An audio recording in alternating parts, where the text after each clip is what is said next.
तो रवि बोलता है कि यार बस सोच ही रहा हूँ कि इतने सालों तक कोऑर्डिनेट सिस्टम इसके बारे में सोचता रहा और कभी गौर ही नहीं किया कि कोऑर्डिनेट सिस्टम को तो मैं उठते जागते हर वक्त दिन में शायद कितनी बार यूज़ करता हूँ, इशारा करके बताया भी नहीं जा सकता था।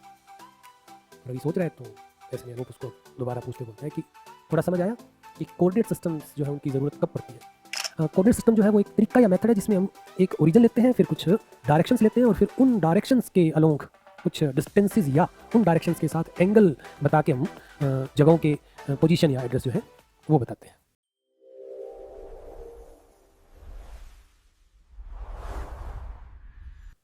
आज बारी है कोऑर्डिनेट सिस्टम की और इसको सही से समझाने के लिए एक बार फिर मैं वही हमारी पुरानी जो स्टोरी है उसको कंटिन्यू रखता हूँ। अब तक हमारी स्टोरी में रवि और अनूप जो हैं उनके बीच रेफरेंस फ्रेम, उनके टाइप्स, रेस्ट, मोशन और उसके बाद कहो तो कुछ एक जैसे कि centre of gravity, centre of mass, point mass object और रिजिड बॉडी वगैरह जो है इनको लेके डिस्कशन हो चुकी है। और आखिरी डिस्कशन जब उनकी पूरी हुई थी उसके बाद थोड़ी देर उन्होंने गपशप की और फिर ना एकदम से रवि को फील हुआ कि उसके सर में दर्द हो रहा है। तो वो अनूप से पूछता है कि अनूप टैबलेट्स कहाँ हैं। तो अनूप बोलता है कि बैग में है। तो बोलता है कि बैग कहाँ है। तो अनूप ऐसे इशारा करते हुए बोलता है कि वो देखो ऊपर। तो रवि उठता है, बैग उतारता है और उसमें से टैबलेट्स निकाल के टैबलेट ले लेता है। अच्छा, थोड़ी देर बाद जब टैबलेट्स का असर हो जाता है और रवि थोड़ा बेटर फील कर रहा है तो अचानक उसके दिमाग में आता है और वो अनूप से पूछता है कि यार अनूप, अभी थोड़ी देर पहले मैंने तुमसे पूछा कि बैग कहाँ है और तुमने सीधा इस तरह से करके बोल दिया कि ऊपर है।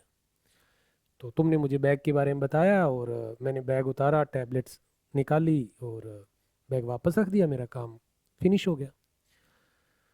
जब काम इस तरह से कंप्लीट हो गया तो मुझे अब ये नहीं समझ आया कि ये जो मैंने फिजिक्स में एक ये जो सुना है कि कोऑर्डिनेट सिस्टम होता है और कोऑर्डिनेट सिस्टम जो है उसको हम पोजीशन वगैरह बताने के लिए यूज़ करते हैं और वगैरह वगैरह, तो मुझे ये नहीं समझ आया कि इसकी ज़रूरत कहाँ पड़ती है जब हम चीज़ों की पोजीशन वगैरह जो है वो इस तरह से बता सकते हैं। मुझे ये नहीं समझ आ रहा कि एक्चुअल में कोऑर्डिनेट सिस्टम जो है उसकी ज़रूरत ही क्या पड़ती है। ठीक है, और कब पड़ती है। तुम फिजिक्स के एक्सपर्ट बन रहे हो, थोड़ा सा इस बारे में बताओ मुझे। तो फिर ना अनूप रवि को बोलता है कि चल ठीक है, फिर मुझे ये बता कि रत्ता खेड़ा कहाँ है।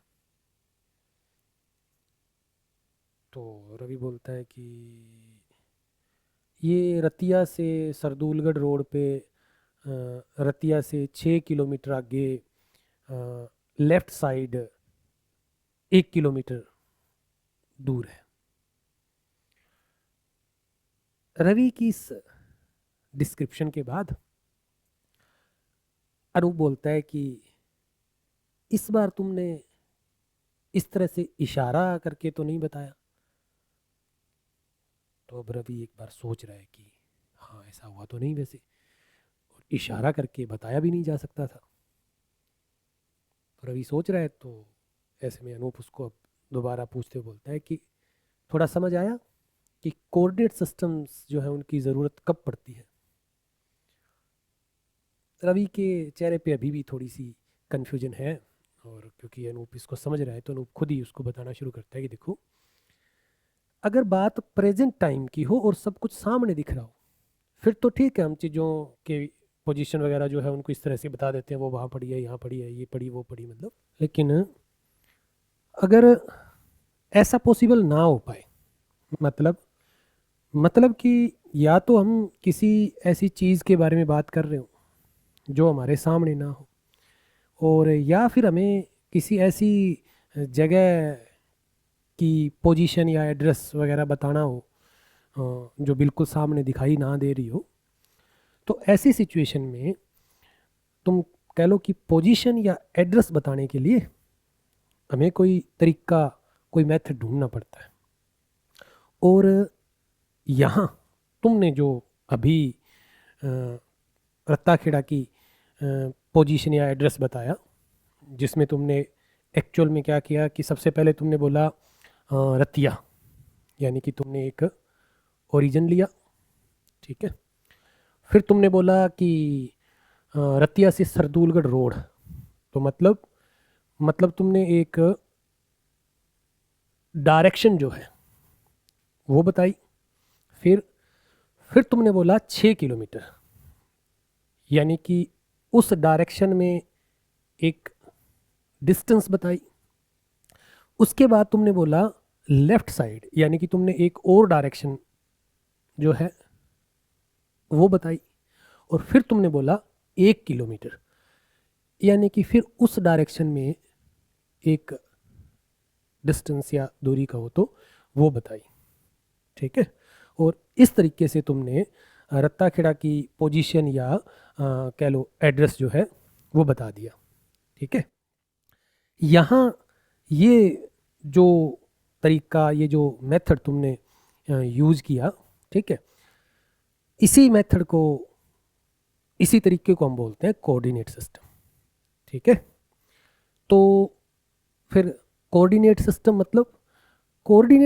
मतलब एक तरीका या एक मेथड जिसमें हम पहले एक ओरिजिन लेते हैं, फिर कुछ डायरेक्शंस लेते हैं, और फिर उन डायरेक्शंस में या तो डिस्टेंसेस या उन डायरेक्शंस के साथ एंगल्स बता के हम अ, आप कह लो कुछ जो भी चीज़ें या जगहें हैं उनकी पोजीशन या एड्रेस बताते हैं। ये सब सुनने के बाद रवि एक बार फिर ऐसे ही सोच में पड़ गया। तो अनूप उससे पूछता है कि अब क्या हुआ। तो रवि बोलता है कि यार बस सोच ही रहा हूँ कि इतने सालों तक कोऑर्डिनेट कोऑर्डिनेट कोऑर्डिनेट सिस्टम, इसके बारे में सोचता रहा और कभी गौर ही नहीं किया कि कोऑर्डिनेट सिस्टम को तो मैं उठते जागते हर वक्त दिन में शायद कितनी बार यूज़ करता हूँ, ठीक है। तो अनूप उसको बोलता है कि अ, वैसे इतनी सी बात ही नहीं है, अगर तुम गौर करो तो ऐसी शायद हजारों चीज़ें हैं जिनके बारे में तुम जानते तो बहुत अच्छे से हो, लेकिन तुम्हें उनके नाम नहीं पता। उल्टा अगर तुम दिन भर जो भी चीज़ें देखते हो, जो भी काम करते हो, जो भी टेक्नोलॉजी देखते हो, अगर तुम उनके नाम भी सही से पता कर लो तो शायद 50% से ज़्यादा जो रिलेटेड सब्जेक्ट है उसकी समझ तुम्हें अच्छे से हो जाएगी। तो उनकी ये डिस्कशन वहाँ ख़त्म होती है और उसके बाद आप कह लो कि रवि एक बार फिर फिजिक्स की डिस्कशन से थक चुका है और वो दोबारा गपशप शुरू कर देते हैं। हम हमारी स्टोरी को आज यहीं रोकेंगे और इससे आगे जो है वो अगली क्लास में डिस्कस करेंगे, जहाँ स्पेशली हम कोऑर्डिनेट सिस्टम जो है उनके अलग अलग टाइप्स जो होते हैं उनके बारे में पढ़ेंगे। हाँ, आज के लिए अगर देखें तो हमने अभी तक की जो डिस्कशन थी उसमें क्या कुछ सीखा या क्या समझा। तो अगर कुल मिला के सारी डिस्कशन को गौर से आप देखो तो हमने यहाँ कोऑर्डिनेट सिस्टम जो है वो क्या होते हैं बस इसके बारे में समझा है। और कोऑर्डिनेट सिस्टम क्या होते हैं, आप कह लो कोऑर्डिनेट सिस्टम जो है वो एक तरीका या मेथड है जिसमें हम एक ओरिजिन लेते हैं, फिर कुछ डायरेक्शंस लेते हैं और फिर उन डायरेक्शंस के अलोंग कुछ डिस्टेंसेस या उन डायरेक्शंस के साथ एंगल बता के हम जगहों के पोजीशन या एड्रेस जो है वो बताते हैं, ठीक है।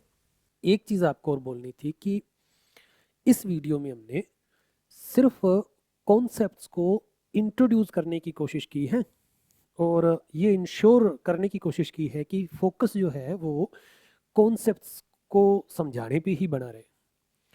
तो इसके लिए हमें जो वीडियो है उसको जितना हो उसके छोटा रखना था, और ऑब्वियस सी बात है कि क्योंकि वीडियो छोटा रखने की कोशिश की गई है तो शायद आपके कई सारे डाउट्स जो हैं वो एड्रेस ना हो पाए।